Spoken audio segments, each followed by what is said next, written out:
Hello, ladies and gentlemen. This is Warkana. In this video record, I'm going to talk about public administration model. Specifically, I will focus on Anglo-American public administration models. So I'm Warkana. I'm teaching at Ethiopia Public Service University, and I'm also serving as an e-learning director. Learning objective.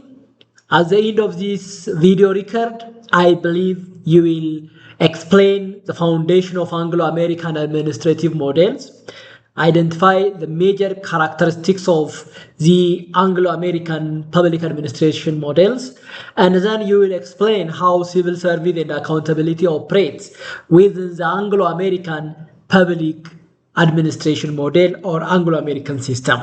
So this is our learning outcome that we expect our student will learn at the end of these lessons or this video record. Here you see basic public infrastructures. Like for example, hospital is a common and very foundational public infrastructures.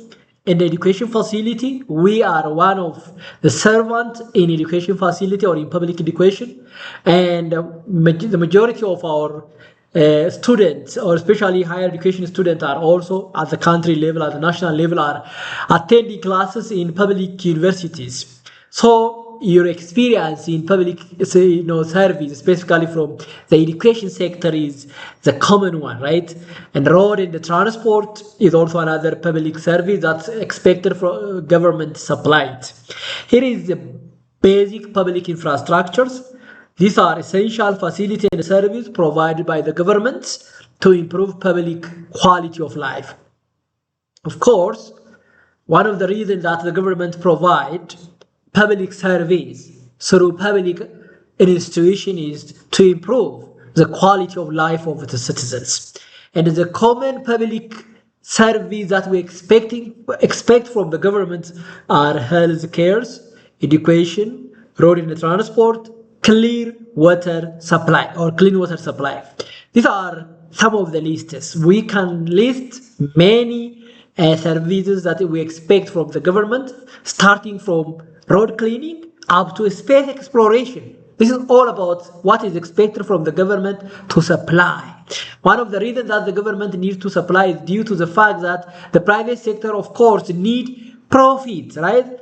And they are not interested to engage in such type of public service unless they get a profit, and so the government should supply these public services in order to promote the quality of life of the citizens, right? Which of these services do you use every day? Out of many public service that you are getting from the government, in which one you are actually usually visiting relative to the others, right? Here is, for today, we are going to talk about Anglo-American public administration model. So public administration is a government administration. Public service is a government service. Public institution is a government institution. And so there is a difference in public service from nation to nation, from continent to continent, from country to country. Today, we are going to get the reason for that differences. Let me give you one case. Imagine Sarah has just moved to London.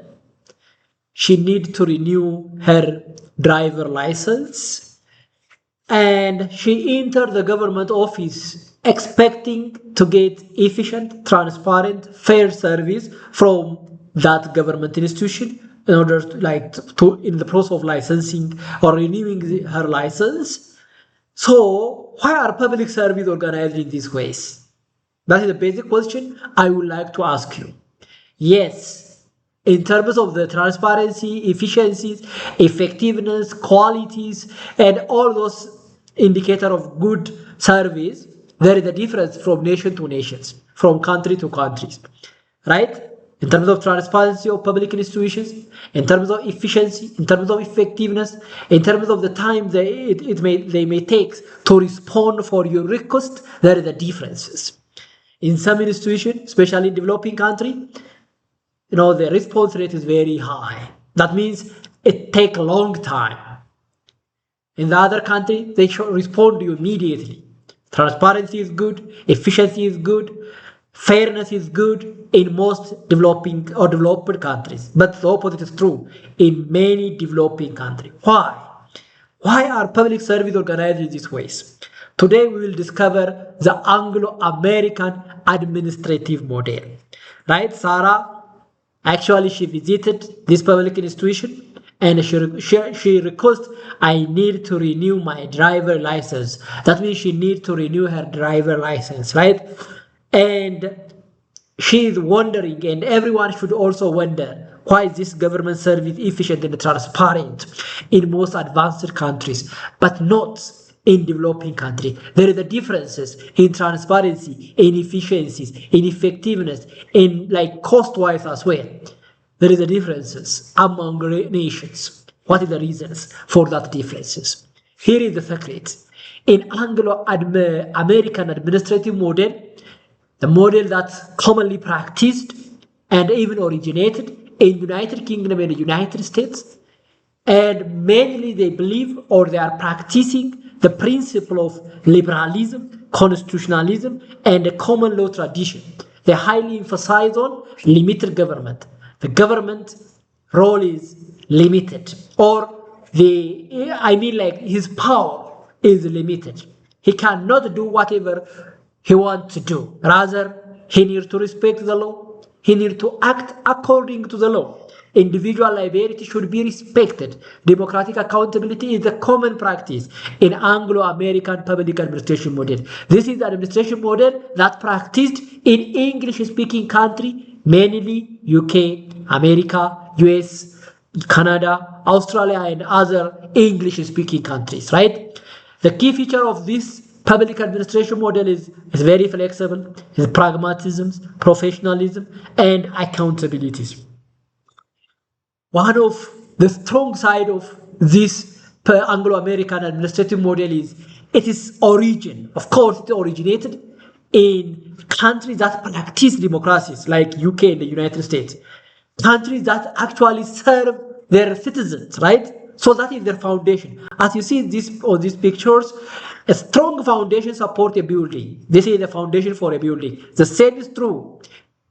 Just as a core principle, support these are the core principle of Anglo-American liberalism, constitutionalism, limited governance, democracy, and accountability are the core principle of Anglo-American public administration model.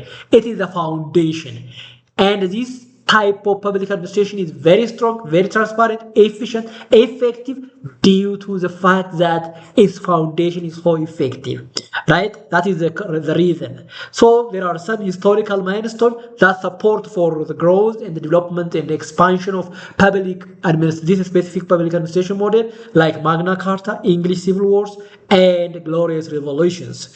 Here is the key characteristics of Anglo-American public administration model, which are the core principle: pragmatism, pragmatic governance, administrative discretion, decentralizations, performance-focused, strong accountability are some of the key characteristics of public administration models.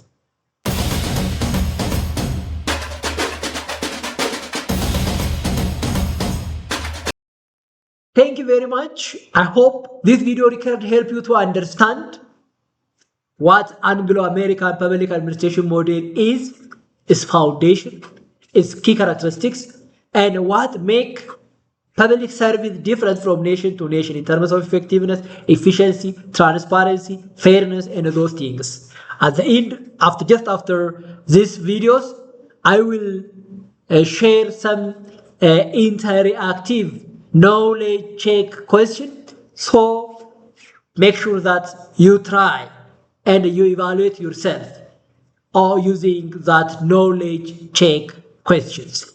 Thank you very much. Have a nice time.